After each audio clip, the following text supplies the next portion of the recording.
Hello, ഞാൻ PC Sasikumar. എല്ലാവർക്കും cinema കമ്പം ചാനലിലേക്ക് സ്വാഗതം. ചില സിനിമകൾ നമ്മെ വല്ലാതെ ആകർഷിക്കും. സിനിമ കഴിഞ്ഞ് തിയേറ്ററിൽ നിന്ന് പുറത്തു വന്നാലും അത് കുറേ കാലം നമ്മുടെ മനസ്സിൽ നിലനിൽക്കും. അതിലെ ഓരോ രംഗങ്ങളും നമ്മുടെ മുന്നിൽ ദിവസങ്ങളോളം നാം കണ്ടുകൊണ്ടേയിരിക്കും. പക്ഷെ പലപ്പോഴും അങ്ങനെയുള്ള സിനിമകൾ അപൂർവമായാണ് സംഭവിക്കുന്നത്. എന്നാൽ അങ്ങനെ ഒരു സിനിമാ അനുഭവമാണ് ഞാൻ ഇന്നിവിടെ പറയുന്നത്. നിർഭാഗ്യമെന്ന് പറയട്ടെ, ആ സിനിമ ഞാൻ തിയേറ്ററിൽ നിന്നല്ല കണ്ടത്. കഴിഞ്ഞ ദിവസം OTTയിലൂടെ മനോരമ മാക്സിൽ പ്രദർശിപ്പിച്ച സിനിമയാണത്. സിനിമയുടെ പേര് ഫെമിനിസ്റ്റ് ഫാത്തിമ. ഫാസിൽ മുഹമ്മദ് എന്ന നവാഗതനാണ് ഇതിൻ്റെ സംവിധായകൻ. അഭിനയിച്ച് നമ്മുടെ മനം കവർന്നവരാകട്ടെ, ഇവരെയൊന്നും നാം ഇതുവരെ സ്ക്രീനിൽ കണ്ടിട്ടുമില്ല. അങ്ങനെ നമുക്ക് തികച്ചും അപരിചിതരായവരുടെ ഒരു സംഗമമാണ് ഈ സിനിമ. ഈ സിനിമ കഴിഞ്ഞ പല ദിവസങ്ങളിലായി പല ആവർത്തിയാണ് ഞാൻ കണ്ടുകൊണ്ടിരിക്കുന്നത്. മാത്രമല്ല, ഇത് ഞാൻ എൻ്റെ മക്കളെയും ഭാര്യയെയും മറ്റു കുടുംബാംഗങ്ങളെയൊക്കെ നിർബന്ധപൂർവ്വം കാണിപ്പിച്ചു കൊണ്ടിരിക്കുകയുമാണ്. കാരണം ഒരു സാധാരണ സിനിമയ്ക്കും അപ്പുറം ഈ സിനിമ നമ്മുടെ മനസ്സിലേക്ക് കടത്തിവിടുന്ന ഒരു പ്രകാശമുണ്ട്, നന്മയുടെ പ്രകാശം. പലപ്പോഴും നമ്മൾ ആലങ്കാരികമായിട്ട് പറയാറുണ്ട്, ചില സിനിമകൾ അല്ലെങ്കിൽ ചില പുസ്തകങ്ങൾ നമ്മെ മാറ്റിമറിച്ചു എന്നല്ല. ഇത് സത്യമായും നമ്മുടെ മനസ്സിനെ, നമ്മുടെ ചിന്തകളെ എല്ലാം പ്യൂരിഫൈ ചെയ്യാൻ കഴിവുള്ള ഒരു ശുദ്ധീകരണിയാണ് ഈ സിനിമ. മജീദിനെ പോലെയൊക്കെ ഇറാനിയൻ സംവിധായകരുടെ ചിൽഡ്രൻ ഓഫ് ഹെവൻ തുടങ്ങിയ സിനിമകളെല്ലാം കാണുമ്പോൾ ഞാൻ ചിന്തിക്കാറുണ്ട്, എങ്ങനെയാണ് ഇത്രയും അത്ഭുതകരമായ സിനിമകൾ അവർ നെയ്തെടുക്കുന്നതെന്ന്.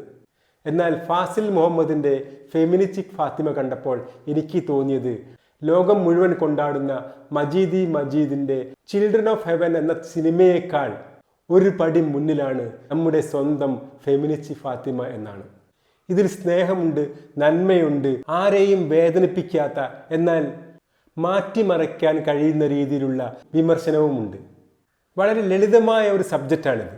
ചിൽഡ്രൻ ഓഫ് ഹെവനിൽ ഒരു ജോഡി ചെരുപ്പിനെ കേന്ദ്രീകരിച്ച് വികസിക്കുന്ന കഥയായിരുന്നു അതിലെങ്കിൽ, ഈ സിനിമയിൽ ഒരു മെത്തയെ കേന്ദ്രീകരിച്ച് വികസിക്കുന്ന ഒരു കഥയാണിത്. ഇതിലൂടെ ഒരു സാധാരണ സ്ത്രീയുടെ ആത്മാഭിമാനത്തിൻ്റെയും സ്വാതന്ത്ര്യത്തിൻ്റെയും സാമ്പത്തിക സ്വയം പര്യാപ്തതയുടെയും എല്ലാം പ്രതീകമായി ആ മെത്ത മാറുന്ന കഥയാണിത്. വലിയ കലാപമോ സ്വാതന്ത്ര്യ പ്രഖ്യാപനമോ ആവേശകരമായ പ്രസംഗമോ ഒന്നുമില്ലാതെ ഫാത്തിമ എന്ന ഒരു സാധാരണ കുടുംബിനി പതുക്കെ തൻ്റെ സ്വന്തം ശബ്ദം കണ്ടെത്തുന്നതിൻ്റെ കഥ കൂടിയാണ് ഫെമിനിസ്റ്റ് ഫാത്തിമ. സ്ത്രീ ശാക്തീകരണത്തിൻ്റെ, സ്ത്രീ പരിവർത്തനത്തിൻ്റെയൊക്കെ ഒരുപാട് സിനിമകൾ മലയാളത്തിൽ ഇറങ്ങിയിട്ടുണ്ട്.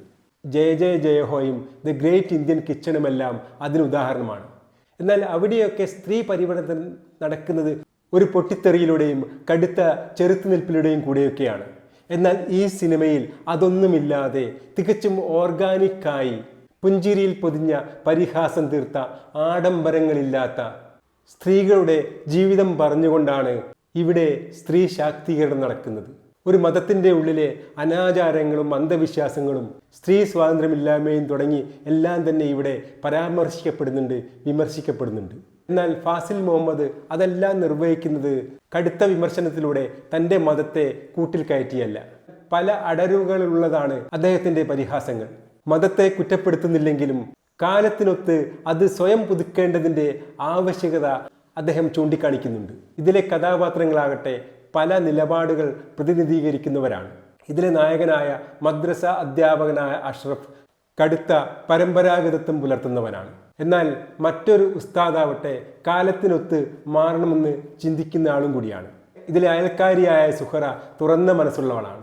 നായികയായ ഫാത്തിമയാകട്ടെ ആരെയും എതിർക്കാതെ എല്ലാം കണ്ടും കേട്ടും ചട്ടക്കൂടിലൊതുങ്ങി നല്ലൊരു കുടുംബിനിയായി മുന്നോട്ട് പോകാൻ ശ്രമിക്കുമ്പോഴും അവളിൽ ഉണ്ടാകുന്ന മാറ്റം ഓർഗാനിക്കാണ്. പൊട്ടിക്കരയാതെ, പൊട്ടിത്തെറിക്കാതെ, ഒന്ന് കരയുക പോലും ചെയ്യാതെ ശാന്തമായാണ് അവളിൽ ശാക്തീകരണം നടക്കുന്നത്. കേരളത്തിലെ മുസ്ലിം ലാൻഡ്സ്കേപ്പിനെ അടിസ്ഥാനമാക്കി ഒരുപാട് സിനിമകൾ ഇറങ്ങിയിട്ടുണ്ട്. ഈ അടുത്ത കാലത്ത് തന്നെ ഇറങ്ങിയ സൗദി വെള്ളക്കയും ഹലാൽ ലവ് സ്റ്റോറിയും എല്ലാം തന്നെ മുസ്ലിം ജീവിതവും ആചാരങ്ങളുമെല്ലാം മറയില്ലാതെ തുറന്നു കാണിക്കുന്നവയുമാണ്. എന്നാൽ അതിനുമെല്ലാം അപ്പുറം മതവും സമൂഹവും കുടുംബവും ബന്ധങ്ങളുമെല്ലാം ഒരു മനുഷ്യ ജീവിതത്തിൽ എങ്ങനെയൊക്കെ ബന്ധപ്പെട്ട് കിടക്കുന്നുവെന്നും നാം എങ്ങനെയൊക്കെ അതിനാൽ സ്വാധീനിക്കപ്പെടുന്നുവെന്നും നമ്മിൽ എന്തെല്ലാം മാറ്റങ്ങൾ ഉണ്ടാവുന്നുവെന്നും നാം അവയുമായൊക്കെ എങ്ങനെയൊക്കെ ബന്ധപ്പെട്ടാലും സ്വാധീനിക്കപ്പെട്ടാലും മനുഷ്യൻ്റെ അടിസ്ഥാന ത്വരയായ സ്വാതന്ത്ര്യവും അതിലേക്കുള്ള മാറ്റവും അവനിൽ എപ്പോഴും നിലനിൽക്കുന്നു എന്നതിൻ്റെ ഒരു തെളിവ് കൂടിയാണ് ഈ സിനിമ. അടിസ്ഥാനപരമായി നമ്മുടെ എല്ലാം യാത്ര സ്വന്തം ശബ്ദം കണ്ടെത്തുന്നത് തന്നെയാണെന്നാണ് ഈ ഫെമിനിച്ചി ഫാത്തിമ എന്ന സിനിമയിലൂടെ ഫാസിൽ മുഹമ്മദ് നമ്മോട് പറയുന്നത്.